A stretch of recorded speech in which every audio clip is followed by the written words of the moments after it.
Wendell Barnhouse, Big12Sports.com. We're joined on set by Travis Lewis, linebacker from Oklahoma. Travis, welcome to the program. Thank you. Do you consider yourself the leader of the defense?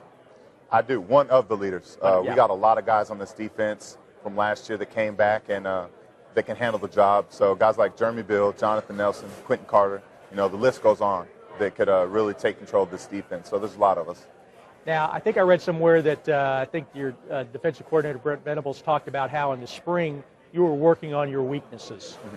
What were some of the, what did you try to attack as far as your weaknesses to get better? What things did you work on in the spring in particular? Technique-wise, tackling, closing speed, everything. There's a lot of things you can work on technique-wise. And then, in the film room, getting better, the knowledge of the game, the knowledge of this defense, giving Coach V exactly what he wants on the field and, being Coach V on the field. So being an extension of your coach. And, that's the biggest things. Now, you've got quite a bit of experience. You started your freshman year. I mean, it seems like you've been in Oklahoma for 7 or 8 years now. Mm-hmm. But going into your junior year, I mean, what do you expect from yourself? What are you going to try to look at to do as far as help the defense be better? Are there any particular areas that you're focusing in on to try to play better this year?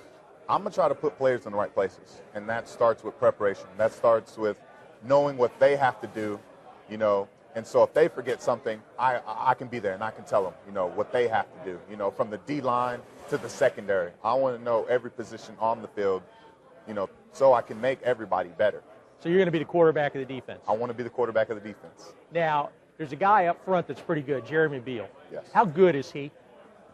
Great. If he's I was surprised when, the Big 12 Defensive Player of the Year came out and he wasn't in.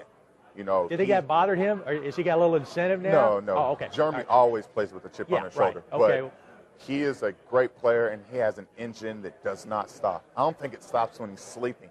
So I played with great guys like GK, but you can put Jeremy Bell just as high up on that list because he's that kind of player. How good is the secondary going to be this year? The guys that are playing behind you, what can we expect out of them? Just as good as last year or better.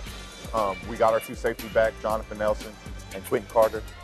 Jonathan Nelson can play either cornerback or safety, and then you add young guys like, DeMontre, Hurst and Jamel Fleming out there at corner, and all the younger guys that want to go out there and prove themselves, and you got a great defense.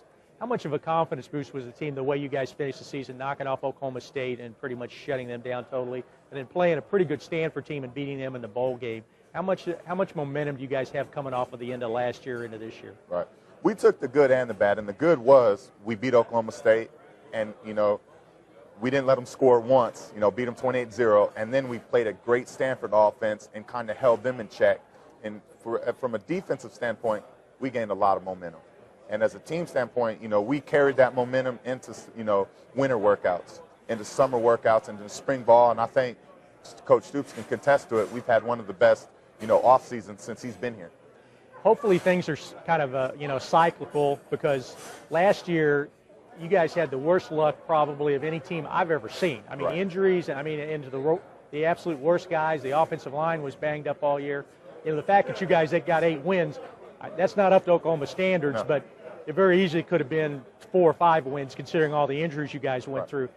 Have you ever been through a season like that at any level playing football where you just, it's like every day it seemed like something went wrong?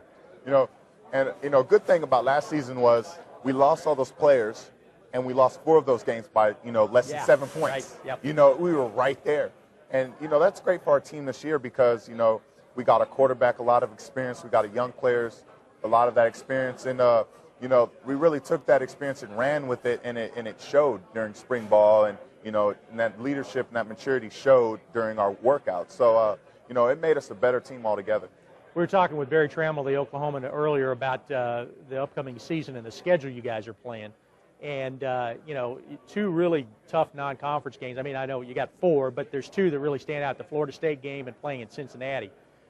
Bob Stoops does not step away from playing tough schools. And as a player, let's be honest, there are some schools all around the country that their non-conference games are almost exhibition games. I mean, they're going to win them. Right. For a player, what's it like when you know that you're playing a couple teams in a non-conference that you really got to get the thing strapped up about? I love it. I love the way Coach Stoops schedules our non-conference. Because at the end of the season, when all the rankings go down, we'll be at the top of the list because I think we've proven ourselves.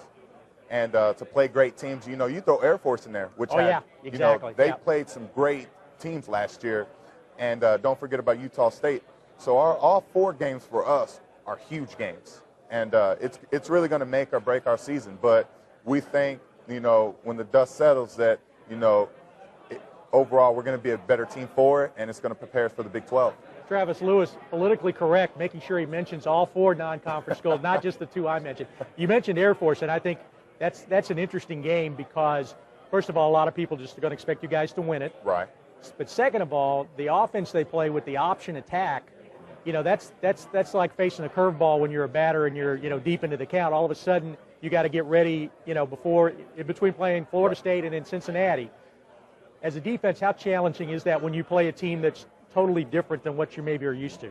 And I've already started watching film on them, and they're an athletic team, and they're going to give you a lot of different things from a lot of different places, and it's exciting for me as a defensive guy. I want the challenge. I want to step up to the challenge, and throw a team in there like Air Force, which everybody expects you to beat, and walk over and not let them score. They're a team that has a lot of experience coming back, a lot of athletic players, and a great system set up. So it's going to be a great challenge for us. And it's probably good every once in a while to not face all the spread offense stuff where it's like, hey, every once in a while you like to eat steak all the time, but maybe you want to mix in some pasta every now and then. That's something like that, right? Definitely. Yeah. I'm getting too big to play against these spread offenses. Yeah. So throw me in there against a tight end. Throw a fullback in there. I'm loving it. Good deal. I want to thank Travis Lewis, Oklahoma linebacker, for joining us here. We're going to take a